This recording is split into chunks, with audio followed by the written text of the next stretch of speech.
Hi, my dear students. First semester, this is fifth class, class 5. And we are going to talk about Durer Device or Durer perspective machine.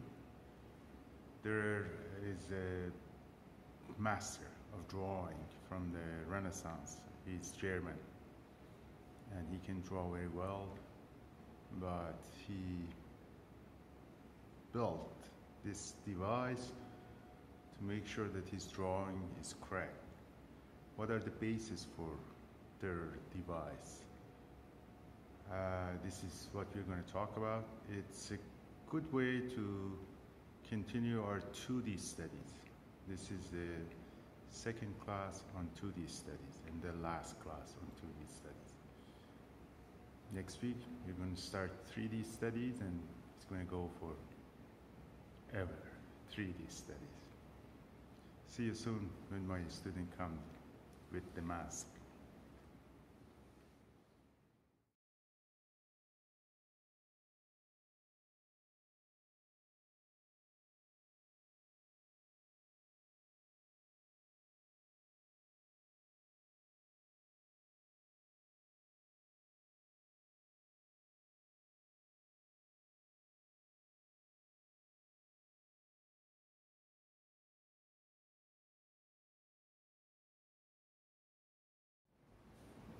Okay, beautiful people, we're going to talk about 2D studies. Last week we started talking about 2D studies, and I just remind you what 2D study is about. I told you every drawing has got a 2D aspect or 2D dimension, if you like, and a 3D aspect. We talk about that. And the 2D aspect of drawing, in a way you can say the silhouette. For example, I did just this drawing here, and the 2D aspect is the silhouette that you get.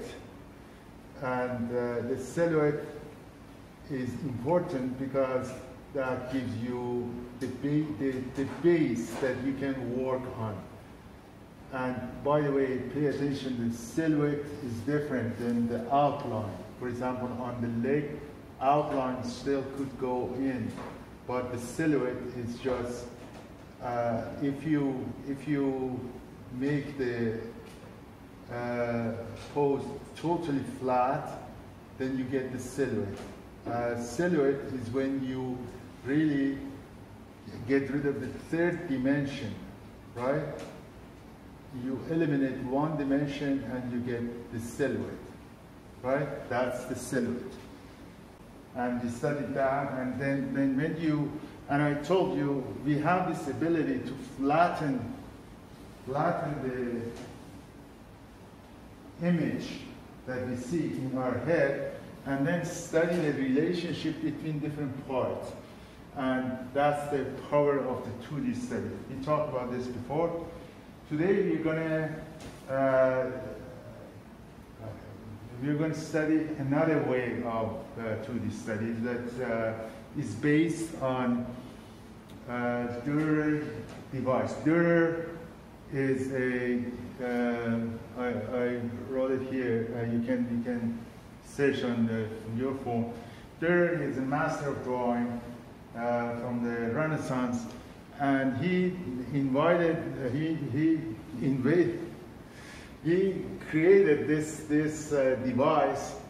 By the way, this device was drawn by my colleague Jason, and I didn't erase it. In order to make sure that his drawing was correct. Again, Dürer could draw very well. Just you can search on the internet. He has many self-portraits from the age of 13 to a lot older, and go and look and see how a 13-year-old could draw. Amazing drawing. His prayer hand is very famous. You can search on the internet.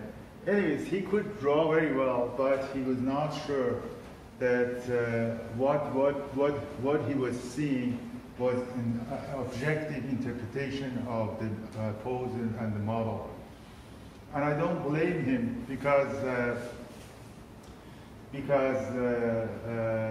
imagine this is 500 years ago. There is no photography. You know, it's very hard to make sure that what I'm drawing as an artist is exactly what I'm seeing. You know, even pictures, even drawings or paintings was not very available for 99% of people. Maybe they never saw a picture in their life. I don't know, 500 years ago, before Industrial Revolution and all that. Then I can relate to that in desire to make sure that, okay, what I'm seeing is exactly correct. And he invented this device, which is based on the transparent grid here, and identical grid here on the table, and the stationary point. He looked through the grid, and whatever he saw on the grid, he would transform it to identical grid that he has on his paper. Then there is no room for interpretation. Everything is very objective, very just in front of you, right? And I think this is a very interesting and advanced thinking from that time, and I think this is the beginning of photography, in my opinion, inventing photography, I mean. Anyways, the point is that this way, Dürer could make sure that the drawing is correct. He's drawing what is he seeing, right? Are you with me? My point is, can we use this device in our daily classes, in our everyday school? Can we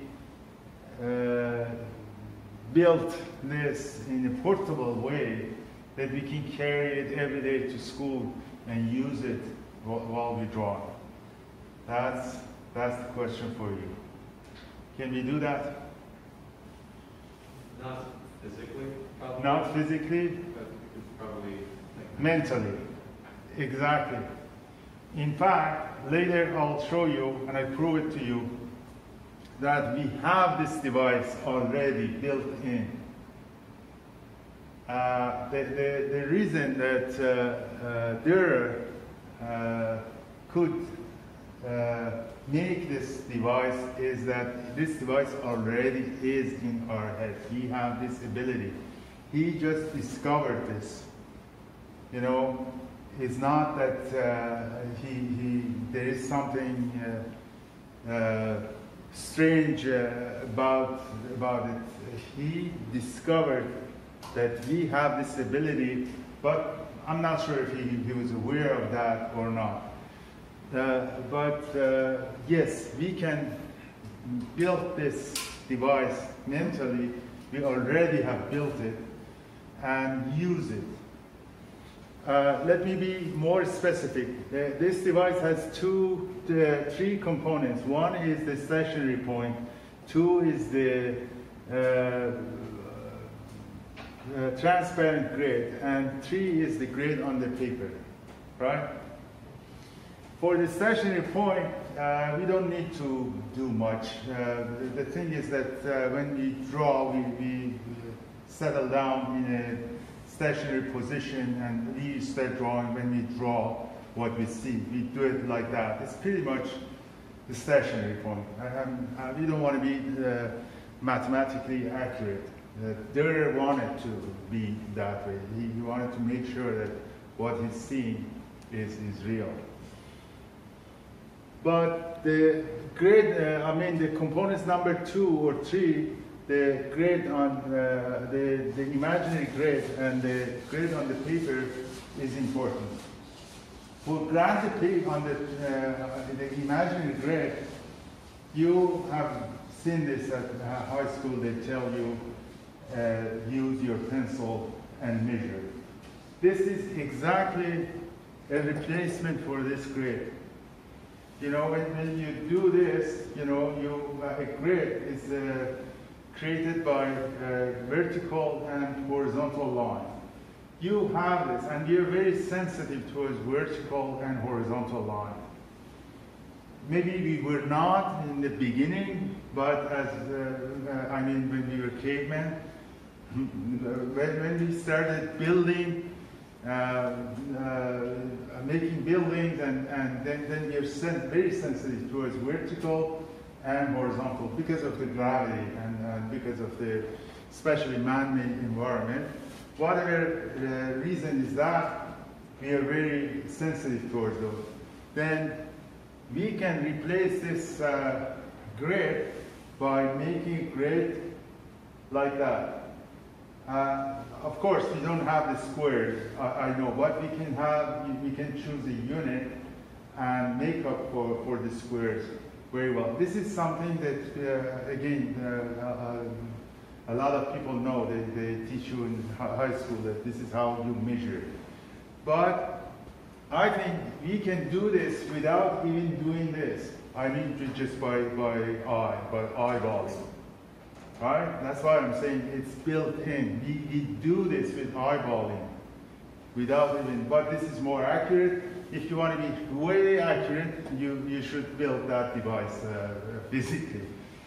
But my point is that you have to get the concept. The point is the concept. If you get the concept, you can use it very well.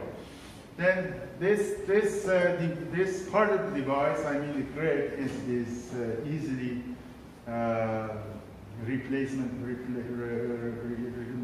could be replaced by this. What about the grid on the paper?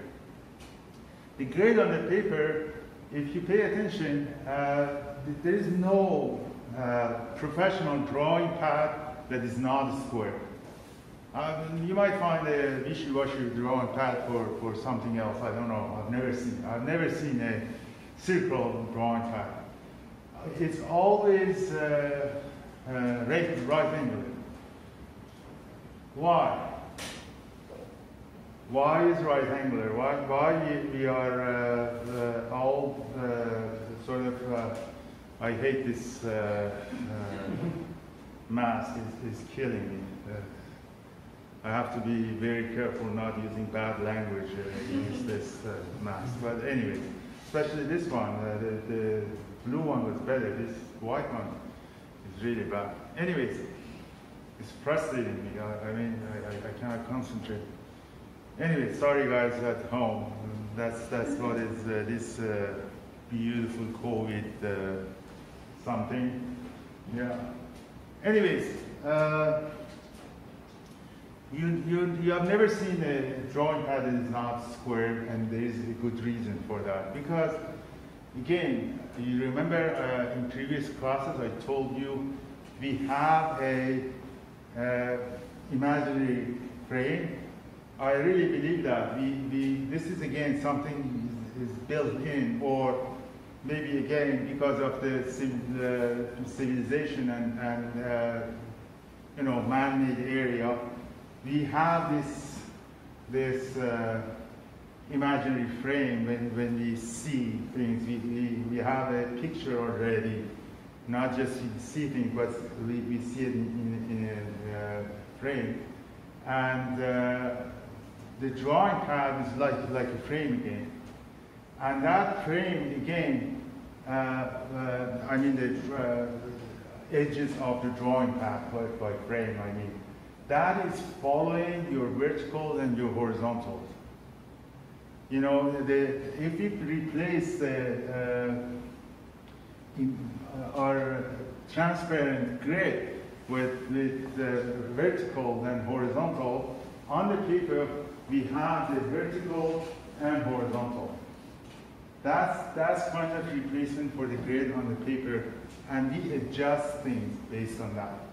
Again, even if I didn't talk about it at all, if there is no Dürer and no Durer device, this thing is built in our head, and you can use it. My point is, let's use it consciously. That's all. That's all I'm asking. How? For example, let's say this is the same pose that I just drew a minute ago. The model has taken a pose like this, and now I want to make sure that my drawing is correct. I look at the model and look at my drawing, and then on the model's body, I draw a line that, for example, touching the back of the head, a vertical line, and I just go down and see where it hits the ground, on the model. And then I compare that to my own drawing. If this distance, for example, and this distance is the same as in my drawing as what is there when I draw the imaginary line, then my drawing is going to be all right. I can draw another vertical line, for example, from the knee of the model. Say from here, I draw a vertical line, and in my drawing, the vertical line goes exactly to the deltoid muscle, the shoulder. Does it happening the same thing on the model? If it's the same thing, then probably my drawing is correct. I'm drawing what I'm seeing, right? I can go one from the ear and do the same thing. For example, from the ear, exactly goes to the heel. Does it do the same thing to the model? If I draw it on the model, is the same relationship between the ear and the heel present in pose or not? Also, I could go for horizontal lines. For example, if I draw one line from this shoulder goes through the hand, is it the same thing when I look at the model? Or I can draw a line to what's that, the hip bone, and see from this hip bone when I draw a vertical line, where does it go? Again, compared to the model, or the knee, for example.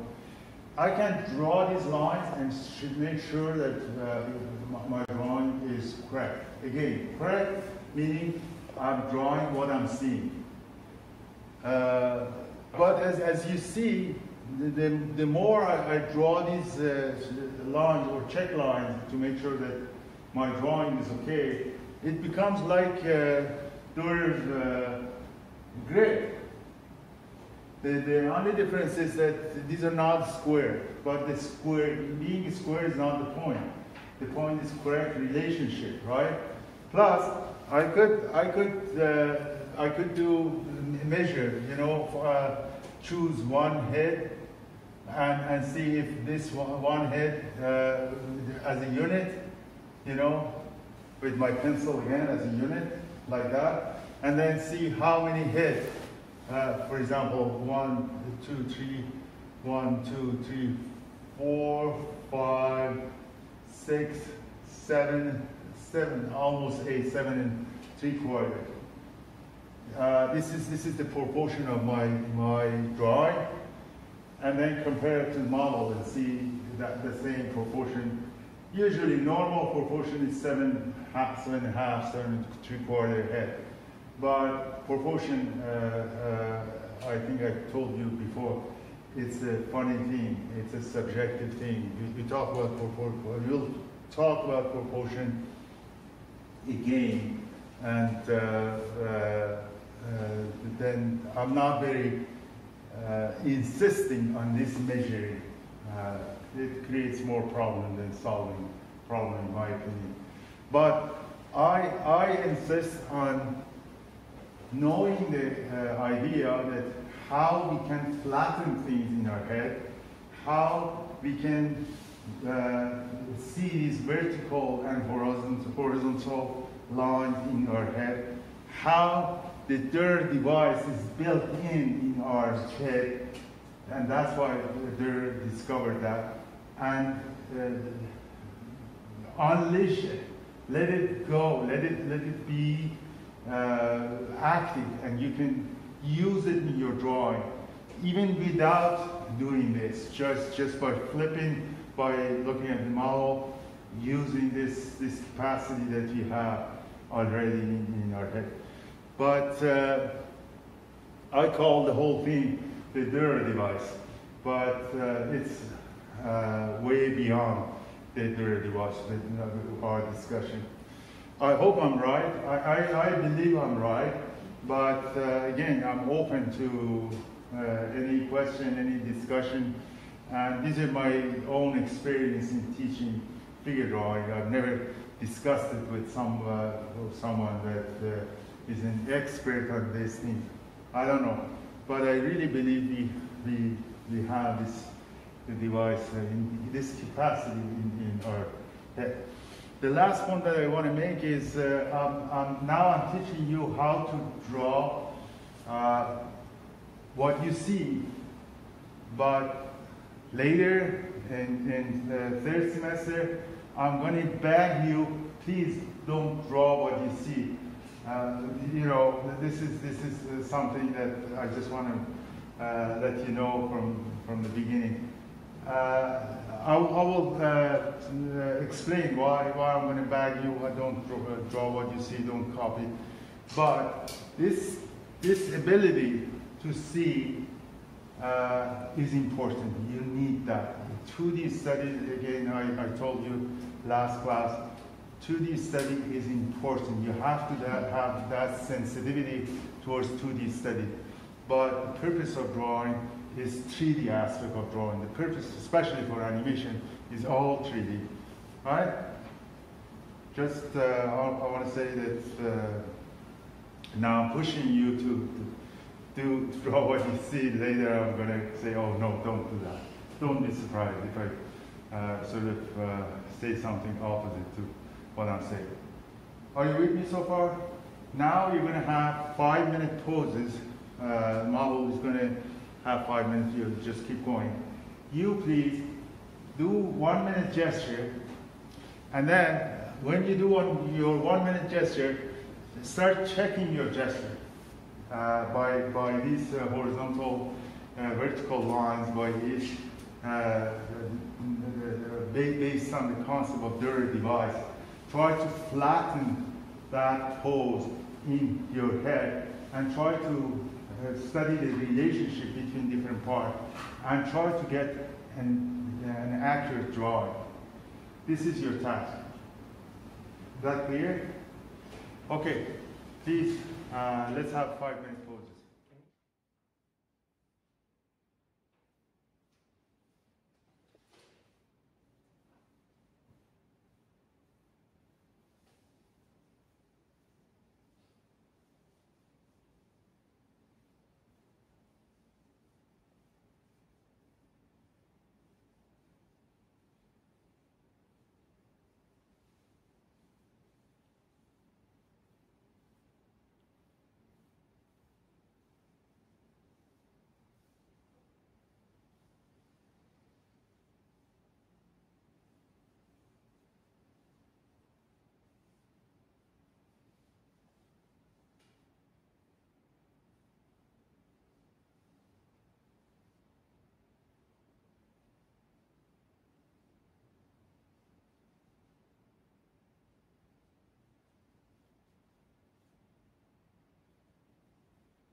Second hour, we're gonna do pretty much the same thing, but if you have any comments or anything to talk about, it's time to talk.